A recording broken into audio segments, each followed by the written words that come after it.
Abyss Scarab farming might just be one of the best strategies I've tried all league.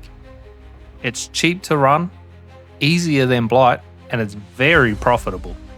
In fact, it's probably the best way to farm Scarabs.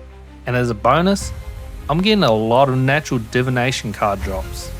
So let me show you exactly how I'm running it. Alright, let's start with how the strategy works. If you've never done this before, the idea is simple. 1. You want to clear your map like normal, picking up any quantity altars along the way. 2. You want to hit each abyss one by one. 3. Thanks to the Abyss Scarab of Edifice, every time the abyss travels, it spawns a ton of mini horde chests. 4. Open them all and profit. What makes this strategy so smooth to run? The caster mastery. This gives you 25% chance to open nearby chests when you cast a spell. Without it, this strategy is a clickfest nightmare. With it, you're flying through the abyss encounters, hoovering up loot without even breaking a stride. I'm also running this on tier 16.5 maps with high Scarab chance. That alone takes the profitability way up. Alright, let's move on to the Atlas tree. You'll want to block mechanics that drop cheap Scarabs, but make sure you leave Harvest, Blight and Ultimatum open. That's where your more expensive Scarabs drop from.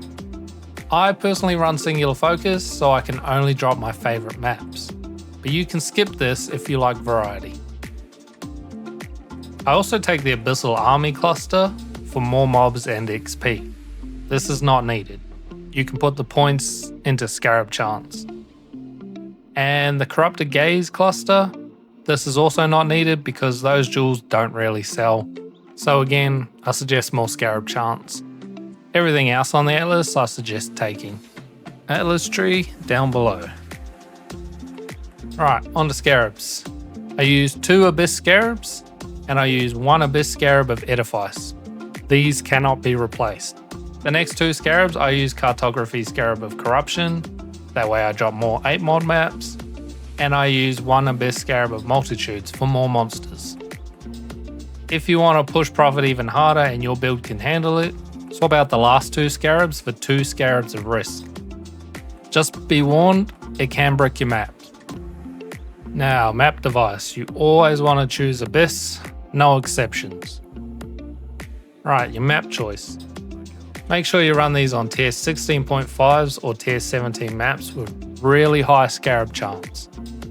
You can push this even further with the Maven Chisel of Scarabs. I aim for at least 150% Scarab chance on the map, but higher is always better. Now, as I mentioned before, using the caster mastery to open the chests makes it so much easier. I'm personally just running around my map casting my punishment curse, which triggers it. This opens all the chests and I don't have to do all the clicking. First time I ran this without it, I quit after 3 maps. It was so annoying having to open all the chests individually. I've also noticed this strategy drops a surprising amount of natural div cards compared to the others that I've tested. So yeah, that's how I'm farming my Scarabs right now. And honestly, it's been printing. So if you give it a go, let me know how it works for you down in the comments below. I always like to hear how other people are getting on. If you found this guide useful, hit that like button so YouTube actually shows it to more exiles. And subscribe if you want more no bullshit strategies.